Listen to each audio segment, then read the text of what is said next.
Hey guys, what is up? The Kid of Chess here. Back with my, not back I should say, but with my first video. Really excited about this, and for my first video I'm going to be showing how to play the game of chess. What are all the rules and all that stuff. So, it's really a very fun game. It's really the only game where you have a reason to hit your opponent, which I like about that, to be honest. So yeah. So I'll just be going over all the moves, all the pieces, and how they work and how they contribute into the game. So here we go. Hope you enjoy. Alright, the first one is the pawns. Now what the pawn will do, if you're playing as white, it will start on this horizontal, and it will start on the second rank, which is right here. There'll be a row of them, so there'll be one here, etc. And so on their first move, they can do is optional. They can go up 2. Now, if you want, they can just go up 1. That's fine. And they can only go straight.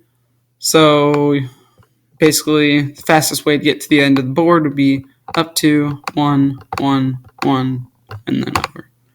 You can't go like from here, way up here. No, they can only go straight. And one square. Also, they can only attack diagonal, so say there's a piece here that he can attack.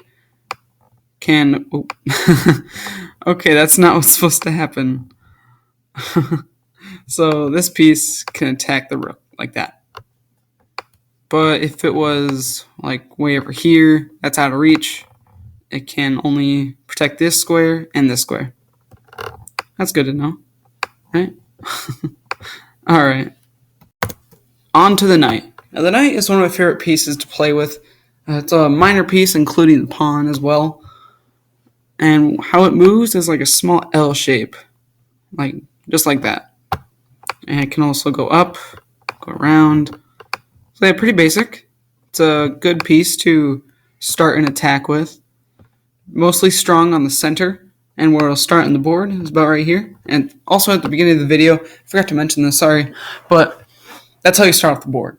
If you look at the time of 1, that'd be good to know in case you want to play a game on a board.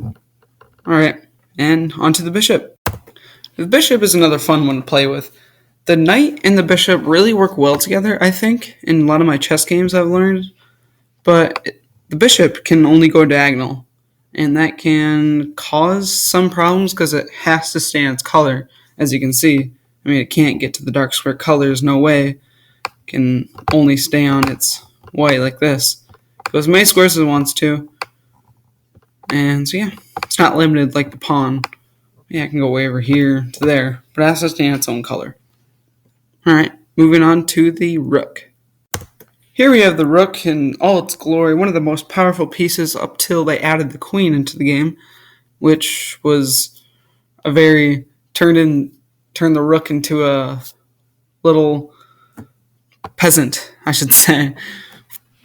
But it's pretty basic. It goes as many squares as it wants to, horizontally and vertically. Not diagonal like the bishop though, so let's give you an example of how it moves. Just like this. Go way over here. And attacks the same way. And so yeah, moving on to the queen. The queen, the most powerful piece on the board. It's the two of the major pieces along with the rook. The minor pieces I said earlier, the bishop, the knight, and the pawns. Now the queen, it's very strong. It can do basically what a rook and a bishop can do. Vertically, horizontally, and diagonal. So really, it's like an overpowered bishop, I would put it in my personal mind, because if there's like, say, a queen, or no, not queen, that'd be a bad example, but a rook, a regular bishop wouldn't be able to attack it if it was on the light colored square, because it can't really get to the dark colored squares to attack it. But the queen can just move down one and then attack it on a diagonal, like this. Right there. Alright, moving on to the king. The king, probably the most Whoa, what word am I looking for? Important. Yeah, that's it. I don't know how I forgot about that word. But it's probably one of the most important pieces on the board by far. And it can only move one square. Oops. Just one square like this. Around it. And it can go diagonal. Jeez, I'm just messing up all these words. Slaughtering them today. So yeah, pretty basic. You want to keep him behind your pawns usually. Most of the time, but there comes a scenario where you won't want that. So yeah, guys, I'll be uploading a video on en passant and castling if you want to learn about those two moves. Very fun to use. Hope you enjoyed. Please comment to see what Grandmaster games you'd like to see. I'll be analyzing them with this same chess software. If you want to see a different one, that's great. But hope you enjoyed the video. Please subscribe, and I'll see you guys next time. Goodbye.